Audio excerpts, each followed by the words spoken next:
Assalamualaikum warahmatullahi wabarakatuh. Bersama saya ketemu lagi kita di sini di podcast Mauta di Siko, kantor imigrasi kelas 1 TP Padang. Baik, hari ini kita kedatangan tamu.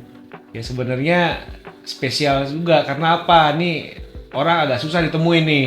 Nah, akhirnya kita ketemu di podcast Mauta di Siko. Siapa dia?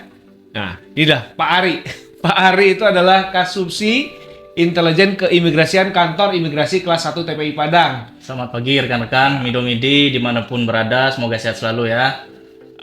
Tuh ya. Jadi kita tema hari ini adalah kita membicarakan masalah pengawasan dan intelijen keimigrasian. Sebenarnya kalau intelijen ngaku intel nggak buku juga ya Pak Ari? Iya Pak Cesar, teman udah ketahuan ya Pak Cesar. Ya, Jadi kita berbagi pengalaman aja lah. Baiklah. Tapi itu kan hanya tugasnya saja. Jadi sisi lain dari di pelayanan di imigrasi ternyata ada juga fungsi dari pengawasan dan intelijennya ya Pak ya. Iya benar Pak Cesar.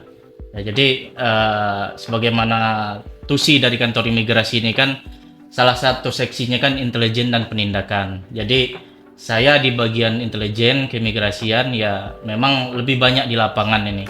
Apalagi sifatnya kita berkomunikasi dengan instansi-instansi lain sesama yang memiliki tusi dalam bidang pengawasan orang asing Pak Cesar. Jadi bukan kita aja nih, karena sesuai tusinya masing-masing, ada bidangnya masing-masing. Oh, jadi di kantor imigrasi itu Mido-Midi tidak hanya melayani saja, tapi ada juga ada satu lagi penindakan ya, tapi Ada nanti penindakan, tapi ini kan kita di intelijen. kita undang lagi nanti Siap. sobat kita Siap. itu. Jadi ada fungsi lain di kantor imigrasi ini yang mungkin sobat Mido-Midi tidak begitu menyadari ada fungsi itu gitu. Hal ini memang kaitannya erat dengan keamanan negara ya Pak ya? Benar Pak Cesar. Jadi sebagai garda terdepannya ke dalam pengawasan orang asing, kita adalah bisa dikatakan sebagai leadership dari pengawasan orang asing. Nah, ini juga terbukti adanya tim Pak Cesar. Oh. Iya, tim dalam hal pengawasan orang asing. Oke, nanti kita bahas itu. Oke, siap. Itu seru. Siap. Tapi memang jadi keberadaan orang asing ya begitu masuk ke Indonesia itu tidak serta-merta lepas saja, tapi tetap diawasi ya Pak. Betul sekali Pak Cesar, karena itu adalah bagian penting dari kedaulatan negara Pak Cesar. Nah, kalau ada orang asing masuk ke wilayah Indonesia, tidak serta-merta bisa kita lepas dalam hal artian kegiatan dan keberadaan mereka. Ya, tentunya ya banyak fenomena di lapangan yang kami temui ternyata memang hal itu terjadi. Adanya mungkin salah satunya kegiatan yang dapat membahayakan negara ataupun melanggar ketertiban umum namun dalam hal terkaitannya dengan keimigrasian Pak Cesar. Iya. Jadi orang asing ini kan masuk dengan izin tinggal yang tentunya itu adalah ranah dan tusi dari keimigrasian. Ketika mereka masuk dengan izin tinggal, seumpama mereka masuk dengan wisata, ternyata mereka bekerja, itulah tugas dari subseksi intelijen Pak Cesar, memastikan bahwa kegiatan mereka itu sesuai dengan izin tinggal yang mereka miliki. Jadi tentunya semua kegiatan mereka di Indonesia setelah masuk ataupun di luar ya Pak? Dari luar ya Pak? Dari luar Pak Cesar. Dari luar ya? Dari Dan luar. sebelum mereka datang, mereka datang. Sudah dapat data ya Pak Ali? Iya, jadi inilah fungsi dari intelijen keimigrasian yang kita upayakan bahwasanya setiap warga negara asing yang masuk Indonesia, baik itu tempat mereka tinggal, kegiatan mereka harus kita pastikan itu sesuai dengan izin keimigrasian ataupun izin tinggal mereka. Kalau wilayah kerja Pak Ari, ini kan Padang nih. Iya, Pak, siap. Padang itu kan hanya kantornya di Padang. Iya. Di wilayah kerja tentunya wilayah kerja kita kan luas nih. Betul. Luas sekali. Nah, ada nggak Pak trik and tipsnya? Bagaimana sih Pak Ari mengawasi seluas ini? Itu tidak mudah dengan wilayah yang sangat besar. Pak Ari dengan istilahnya punya keterbatasan yang ada, sumber daya manusia maupun sumber daya alat ataupun tenaga, bukan itu gimana Pak Ari? Nah, jadi seperti yang saya sampaikan tadi di awal, rekan-rekan media sekalian, bahwa Sumatera Barat ini terdiri dari 19 kabupaten kota. Nah, yang kantor imigrasinya hanya ada 2 di provinsi ini, Pak Cesar. Oke. Ya, kantor imigrasi Padang salah satunya yang membawahi 11 wilayah kabupaten kota. Oke. Artinya mulai dari Darmasraya, kemudian Sijunjung, kemudian adanya Sawah Lunto, Kota Solo, Kabupaten Solo Selatan, Kota Padang sendiri, kemudian Kabupaten Padang Pariaman, kemudian Kota Pariaman, kemudian juga ada Kabupaten Pesisir Selatan, dan yang terakhir Kabupaten Kepulauan Mentawai. Jadi ada 11. Nah, itu sesuai dengan TUSI, Juklak dan Juknis yang telah ditetapkan Direktorat Jenderal Imigrasi, bahwasanya kita diamanatkan untuk melakukan koordinasi, Pak Cesar. Bekerja sama dengan instansi yang stakeholder yang membidangi terhadap pengawasan orang asing. Nah, disitulah Contohnya fungsi kami, Pak Cesar. Salah satunya dinas Timpora ya? tadi. Oh, ya Timpora ya. Timpora tadi, Pak Cesar. Kita bahas nanti ya. Iya. Oke. Berarti yang berkaitan dengan imigrasi Iya. itu Jadi ada seperti dari pihak kepolisian, Pak kepolisian. Cesar. Oke. Kemudian ada dari rekan-rekan kita TNI. TNI. Oke. TNI. Kemudian ada dari instansi daerah seperti Kesatuan Bangsa dan Politik. Kemudian ada dari Dinas Tenaga Kerja. Kemudian ada juga mengenai penanaman modalnya. Penanaman modal. DAM Betul PTSP, sekali. Pak Cesar. PTSP. Yang sekarang apa istilahnya? Pelayanan Satu pintu. satu pintu. Di bidang pendidikan, kita juga bekerja sama dengan Dinas Pendidikan, berkoordinasi dengan setiap institusi pendidikan, termasuk perguruan tinggi. Karena di sini kan banyak nih, Pak Cesar, Yang mahasiswa. mahasiswa asing kita di sini yang memang di Sumatera Barat ini terkenal dengan pendidikannya sejak dulu kan. Baik. Adanya Universitas Andalas, adanya Universitas Negeri Padang, itu menjadi salah satu ikon pendidikan di Sumatera Barat ini. Dan memang banyak mahasiswa asing yang menimba ilmu di sini, di Sumatera Barat ini. Ya? Iya. Baik. Nah, barulah kita bahas Timpora nih. Nanti setelah ini ada beberapa nih, Pak Ari. Ada pertanyaan yang masuk dari teman-teman di media sosial. Wih, nanti kita coba menarik jawab. Kita jawab, kita rangkul, kita jawab. Dan ini memang saya udah pilih-pilih ya. Ada pertanyaan-pertanyaan.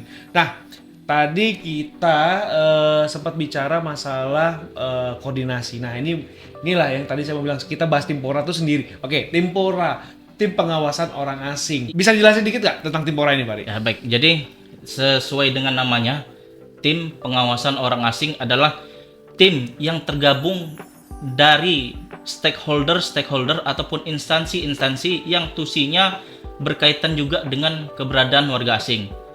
Seperti contoh rekan-rekan kita di APH kepolisian yang memiliki tusi bagian untuk masalah mungkin kejahatan ya.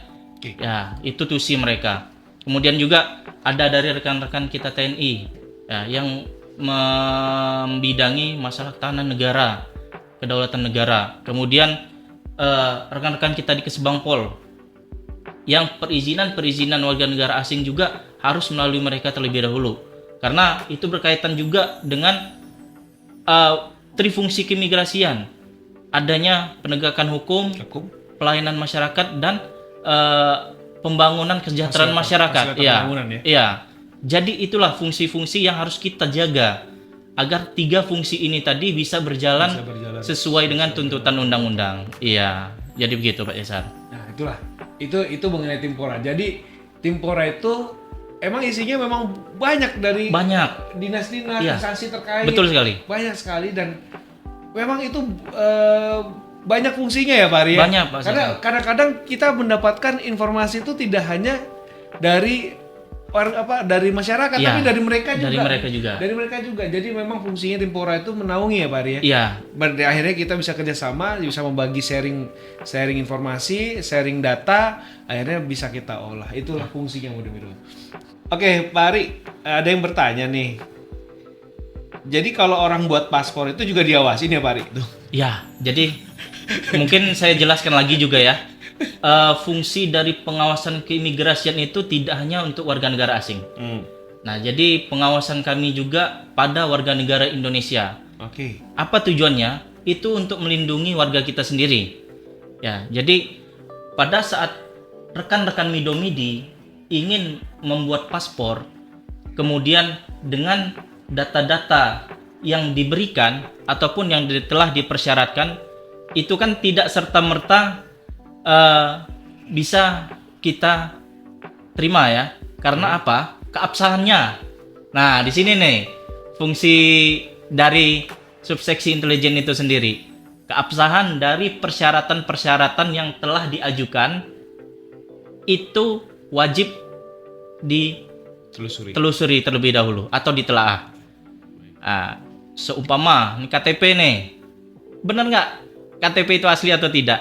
Baik. Kemudian apakah pemegang KTP itu sesuai dengan orangnya? Ya, betul. Ya kan? Nah, kemudian juga Akte surat-surat akte kelahiran, ya kan? Yang berkaitan juga dengan pemegang dari dokumen tersebut, ya kan? Begitu. Betul. Nah, jadi ketika itu menjadi suatu hal yang bisa menjadi masalah nantinya ataupun dalam hal ini dipalsukan, nah itulah fungsi dari keimigrasian itu juga nantinya Pak Cesar. Ini harus benar-benar menjadi suatu pengawasan bagi imigrasi untuk melindungi warga masyarakatnya. Nanti ketika ternyata orangnya berbeda, kemudian paspornya jadi, akan merugikan pemegang paspor itu sendiri nantinya Pak Cesar. Gitu ya, Pak. Ternyata orang itu pernah berada di suatu negara tersebut dan dia masuk lagi dengan data yang berbeda, dia sendiri nanti yang akan rugi, akan mendapatkan masalah nanti ketika masuk di suatu negara. Itu baru dari sisi keimigrasiannya. Baik. Nah, sekarang nih Pak Ari, ada titipan dari Pak Iwan dari Pesisir Selatan nih. Oke, warga Pesisir Selatan. Oke, Pak, kalau saya mau lapor mengenai keberadaan orang asing, saya kemana? Mengingat jarak kan jauh nih, Ya. Pak. Nah, tuh Pak Ari. Baik, Bagaimana? terima kasih Pak Iwan atas ininya pertanyaannya. Ini bagus sekali pertanyaannya, dan inilah yang memang sering kami temukan juga untuk di lapangan Pak Cesar. Bahwasanya setiap warga negara asing yang masuk ke wilayah Indonesia itu keberadaannya wajib dilaporkan. Nah, itulah kenapa kami bekerja sama juga, berkoordinasi juga dengan instansi-instansi yang tergabung dalam Timpora tadi. Tujuannya adalah apa? Untuk bisa sharing informasi mengenai keberadaan dan aktivitas warga negara asing. Selain daripada itu juga kami berkoordinasi dengan para penjamin dari setiap warga negara asing yang masuk ke wilayah Indonesia dan wilayah kerja kantor imigrasi Padang ini khususnya. Jadi seperti contoh perusahaan-perusahaan Pak Cesar, perusahaan-perusahaan, kemudian dinas-dinas pendidikan ataupun tempat-tempat pendidikan seperti perguruan tinggi, universitas, kemudian sekolah-sekolah juga, itu kami berikan himbauan. Kami sampaikan himbauan untuk dapat melaporkan setiap warga negara asing yang diketahui berada di wilayahnya. Seperti contoh ini kita ambil penginapan, tempat-tempat penginapan. Nah, jadi tempat-tempat penginapan ini juga telah kami himbau untuk melaporkan setiap tamu warga negara asingnya yang menginap di suatu hotel tersebut. Nah, gimana caranya? Ah, ini kita berikan pelaporan secara periodik. Seperti contoh untuk pihak penginapan, itu setiap hari kami himbau untuk melaporkan setiap warga negara asing, tamu asing yang baru datang untuk menginap. Artinya warga negara asing yang menginap untuk beberapa hari itu dilaporkan dalam laporan tertulis, kemudian disampaikan ke kantor imigrasi Padang ini melalui surat secara periodik. Kemudian juga para penjamin dari tenaga kerja asing di setiap perusahaan diberikan himbauan untuk melaporkan secara periodik minimal 1 bulan sekali, baik itu yang baru masuk sebagai tenaga kerja asing ataupun yang sudah selesai ataupun keluar untuk berhenti bekerja dari perusahaan tersebut. Nah, jadi kuantitas dari jumlah warga negara asing yang ada di Sumatera Barat ini selalu bisa kita pantau. Nah, itulah. Nah, untuk saat ini kami mencoba membuat suatu inovasi nih Pak Cesar. Ini kerjasama dengan pihak Pak Cesar nih. Alhamdulillah ada suatu terobosan yang nantinya di website ini Pak Cesar ya. Ya, hasil Kopi Morning tadi kita ngobrol. Website ini akan dibuatkan suatu aplikasi untuk pelaporan untuk orang asing. Jadi teman-teman Midomidi bisa melaporkan nanti dengan sekaligus bisa melihat acara podcast ini yang mantap ini kan. Nanti akan dibuatkan aplikasi, akan ada nomor pelaporan Pak Cesar ya, ataupun barcode untuk pelaporan warga negara asing. Silakan rekan-rekan Midomidi laporkan, bisa kami pantau nanti dari sana. Ini terima kasih juga bantuannya nih. Jadi Midomidi, tadi hasil Kopi Morning saya dengan Pak Ari, ya itulah. Jadi kita sering koordinasi. Jadi saya usulkan tadi bagaimana, kan memang wilayah kerja kita luas. Jadi saya usulkan, saya lagi membangun website. Nah, website itu nanti akan mengakomodir laporan keberadaan orang asing. Jadi nanti timnya Pak Ari bisa mengakomodir langsung. Nantinya, nah ini saya juga ada pertanyaan. Oh, masih dibalas Pak Iwannya. Pak, dokumen yang dilaporkan apa aja Pak? Ya, jadi di dalam pelaporan itu yang harus dilaporkan itu adalah pasti paspornya ya.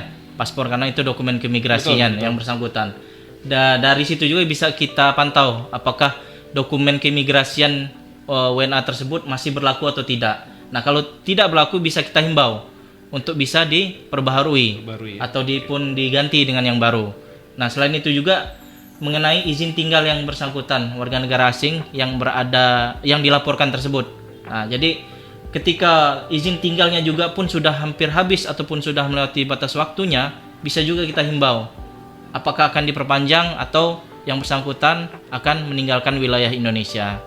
Nah, jadi dua dokumen imigrasi itulah yang sebenarnya kita persyaratkan. Dan kemudian juga identitas dari pelapor nih Pak Cesar. Oh, identitas penting. Iya, penting. Betul, karena itu bentuk pertanggungjawaban juga dari pelapor, ya kan? Jangan sampai pelaporan itu palsu ya kan? Jadi apa yang dilaporkan oleh rekan-rekan Midomidi ini dapat dipertanggungjawabkan, ya kan? Nah, baru proses selanjutnya akan kita lakukan pengawasan di lapangan. Jadi begitu. Baik, terima kasih banyak ini informasinya Pak Ari. Sama-sama Pak Cesar. Jadi ini pertanyaan-pertanyaan yang udah dijawab beberapa. Nanti kalau ada pertanyaan lebih lanjut terkait pertanyaan ya, kalau pertanyaan lebih lanjut, silakan kunjungi akun Instagram kami Mauta di Siko. Dan bila ada pertanyaan terkait dengan isu-isu, silakan. Kemudian apabila ada keluhan, silakan manfaatkan channel WhatsApp kami di website Kanim Padang. Ya, nanti ada di bawah ini lah, dimasukin. Jadi demikian kiranya Pak Ari, hari ini kita cukupkan. Nanti tentunya masih banyak sih pertanyaan-pertanyaan nanti, tapi nanti ada sesi-sesi selanjutnya. Jangan khawatir, masih banyak pertanyaan-pertanyaan yang bisa kita jawab di sini. Oke, baik, itu saja Sobat Midomidi. Assalamualaikum warahmatullahi wabarakatuh. Kami pamit. Waalaikumsalam.